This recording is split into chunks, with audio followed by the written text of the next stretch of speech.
Bienvenidos al podcast de automatización industrial EIMUC, capítulo 88. Mi nombre es Andrés Felipe Hurtado y los voy a estar acompañando en esta emisión.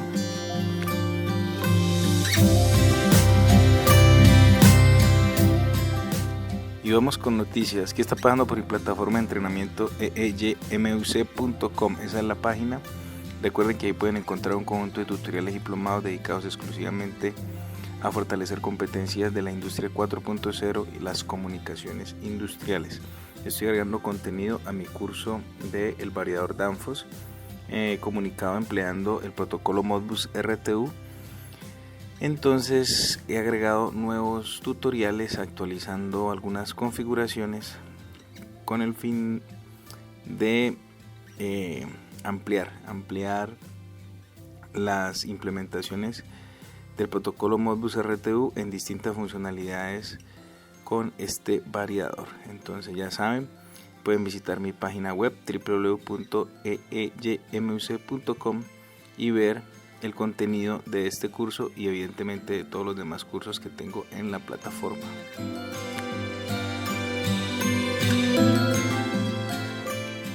Y en el episodio de hoy vamos a hablar de lo que es el Internet de las cosas.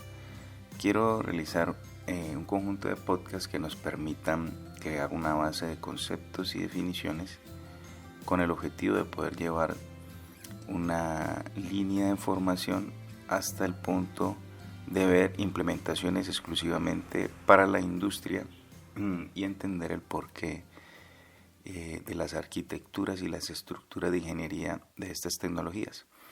Entonces básicamente comencemos con un poco de definiciones sencillas. El Internet de las cosas, o por sus siglas en inglés, que es como más popular, IoT, Internet of Things, que es como creo que lo hemos escuchado en muchas ocasiones, Internet de las cosas, IoT. Surge el término como tal realmente, tomando aquí un poco de historia e información, en 1999, y básicamente está asociado este término en su momento a una serie de investigaciones de tecnologías RFID, ¿sí? Y cómo se conectan o cómo se emplean estas tecnologías en su momento para el uso de sensores. De ahí empieza a surgir este término en 1999. Y básicamente el concepto es muy sencillo y es poder tener conexión de una gran cantidad de dispositivos. En su momento y en la actualidad, evidentemente, la conexión de sensores a Internet. Es decir, que estos dispositivos puedan entregar su información directamente por una conexión llamémoslo, a la nube, que es otro término también, otra abstracción que debemos comprender. Ya vamos a ampliar un poco en conjunto, porque tal vez le dediquemos un podcast exclusivamente al tema de la nube. ¿Y qué ocurre entonces con estos sensores que se quieren conectar a Internet? Pues para poder lograrlo necesitamos, hay dos maneras muy sencillas de hacer una conexión, una es alambrada y otra es inalámbrica. La alambrada es como, me imagino que la han visto todos, y es que en la alambrada tradicional es que en los computadores hay un conector RJ45 para poder trabajar por ahí la capa física de Ethernet. Esa sería una manera, tener una conexión por medio de este conector RJ45 y a un punto de red.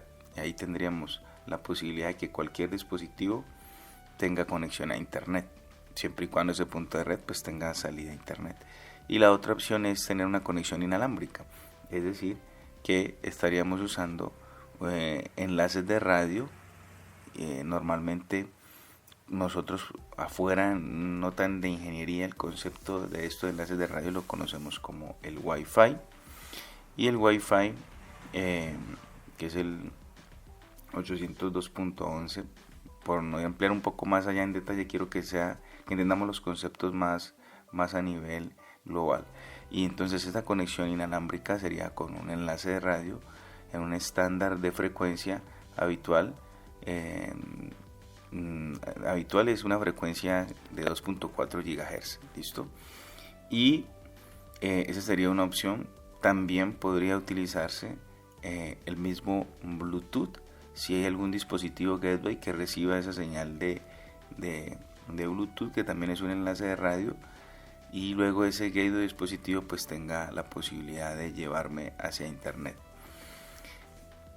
Básicamente eso es como la definición plana de los tipos de conexiones que podríamos tener, alambrada e inalámbrica. Pero evidentemente se privilegia la inalámbrica pues porque se están interconectando dispositivos que habitualmente son muy pequeños. Es decir, el conector me estaría limitando el tamaño de las tecnologías, mientras que si retiro el conector RJ45 y utilizo enlaces inalámbricos, pues puedo hacer los dispositivos más pequeños. Esa sería una de las razones. Ahora, ese concepto de Internet de las cosas es precisamente porque son los elementos, los componentes, los sensores los que se conectan directamente y tenemos como una especie de conexión máquina a máquina. No estaba interviniendo nadie allí, sino que los mismos equipos se conectan a Internet. Además de tener la capa física, sea alambrada o inalámbrica, definida y resuelta, pues evidentemente para tener una conexión a Internet necesitamos, pues estamos montados sobre Ethernet, que nos define el 10 base T o 100 base T habitual en la parte capa física, y el Ethernet también entra a definir la capa de enlace, que es donde está la dirección física o la dirección MAC, y estamos montados sobre en la capa de red el protocolo IP, en la capa de transporte habitualmente el protocolo TCP, y evidentemente en el protocolo, en la capa de red donde aparece el protocolo IP, que es donde se definen las direcciones IP. Entonces nuestros equipos, nuestros pequeños sensores, nuestras pequeñas tecnologías que se conectan a Internet van a disponer de una dirección MAC, una dirección física, y también de una dirección IP, que la dirección IP sí es definida o seteada por el usuario. La dirección física o la dirección MAC viene definida desde el fabricante y no se puede modificar. Miremos entonces ahora sí como las funcionalidades que nos permiten este tipo de tecnologías. Pues desde ejemplos prácticos como desde tener un sensor de temperatura conectado directamente a Internet. Y pues evidentemente de allí para allá surgen las posibilidades de hacia dónde o esa temperatura hacia dónde está conectándose. Este sensor de temperatura va a llegar a un punto de Internet, va a entregar su información y de ahí para arriba, digamos que una vez esté en la nube, pues llegan las diferentes aplicaciones, desde almacenar este dato, luego desde poderlo consultar en cualquier sitio, evidentemente empleando herramientas propias para navegar sobre aplicaciones de la nube, que son los exploradores o aplicaciones móviles, que son como las opciones más habituales. Entonces desde un sensor de temperatura, desde un sensor de humedad relativa, desde sistemas de seguridad, lo he mencionado en algunas clases o entrenamientos, y es que gran parte de lo que son las ciudades inteligentes o las Smart Cities está montado sobre el Internet de las cosas, porque las ciudades se vuelven inteligentes gracias a que hay una gran cantidad de dispositivos interconectados que entregan su información y en la nube toda esta información se concentra y permiten desarrollar estrategias de gestión de ciudad y de toma de decisiones basados en esa gran cantidad de sensores. Imagínense sensores de tráfico, sensores de la parte meteorológica, sensores de la parte de, por ejemplo, en un metro, poder identificar el número de personas, poder identificar lo que está pasando, en una estación de metro, pues si fuera el ejemplo de transporte, identificar las frecuencias de las rutas, poder identificar cómo está el estado del tiempo, poder identificar si estamos cerca de esa estación del metro, el flujo del tráfico de vehículos, de peatones. Toda esa información está siendo llevada a plataformas de gestión de ciudad de manera automática. O sea, los equipos se están comunicando y están entregando esa información. Entonces las ciudades inteligentes, todo su core de ingeniería está basado en la posibilidad de tener ese tipo de datos de máquinas o de sensores, y entonces esa es básicamente una de las posibilidades que nos da el IoT. ¿Qué otra aplicación tenemos? Pues el IoT también, no tanto como para arquitecturas o ejemplos tan grandes como las ciudades inteligentes. A nosotros como personas, como seres humanos, personas de a pie, nos entregan también mucha información. Habitualmente a través del teléfono estamos también recibiendo información que se está alimentando de una gran cantidad de sensores, y pues lo que hacemos es hacer nuestra gestión personal a través de esa información. Cuando consultamos el estado del tiempo, cuando nos descargamos alguna aplicación que tenga que ver con información en particular de algún recurso que queramos usar, pues efectivamente está de por medio el Internet de las cosas. Veamos un ejemplo más particular para personas comunes y corrientes. Yo puedo conocer si he colocado un sistema en mi hogar de distintos sensores, pues podría hacer una gestión inteligente de mi hogar, o sea, una aplicación de domótica, donde distintos sensores y actuadores se conectan a internet, y yo desde una aplicación móvil podría hacer la gestión, ya sea supervisar, revisar información o tener una especie como de control o de monitoreo de esas variables de mi hogar desde mi dispositivo móvil. Ahí tendríamos otra aplicación. Llama la atención del Internet de las cosas, y es que pues evidentemente una cosa es que las personas se conecten y otra cosa es que las máquinas y estos dispositivos se conecten. Evidentemente el número, voy a comentarles aquí un cálculo, y es que según estudios para el 2020 ahora en el mundo aproximadamente 26.000 millones de dispositivos conectados a internet. Es algo absolutamente increíble, una cifra muy gigante, y esto genera grandes desafíos a nivel de la arquitectura e ingeniería de todo lo que concebimos, especialmente porque nos afecta a protocolos que están tanto en la capa de enlace, red y transporte, porque es que son un volumen de dispositivos interconectados muy grande, o sea, es un volumen bastante considerable. O sea que estamos en un punto donde las cosas conectadas a internet exceden el número de conexiones que tienen personas. Entiéndase que personas es usted, yo, cualquiera que nos conectemos a internet directamente seríamos una persona, pero si por ejemplo hagamos esta situación, yo me conecto a internet por mi computadora, entonces yo soy una conexión de una persona a internet, pero en mi casa tengo que el sensor de temperatura, el sensor de nivel, tengo el sensor de humedad relativa, tengo sensores para el tema de seguridad en mi hogar. O sea que por una conexión de una persona pueden haber 20 conexiones de cosas alrededor de esa misma persona. O sea, ya nos excede bajo ese esquema el número de conexiones a internet. O sea que las cosas están excediendo las conexiones de las personas. Y entonces eso genera distintos retos.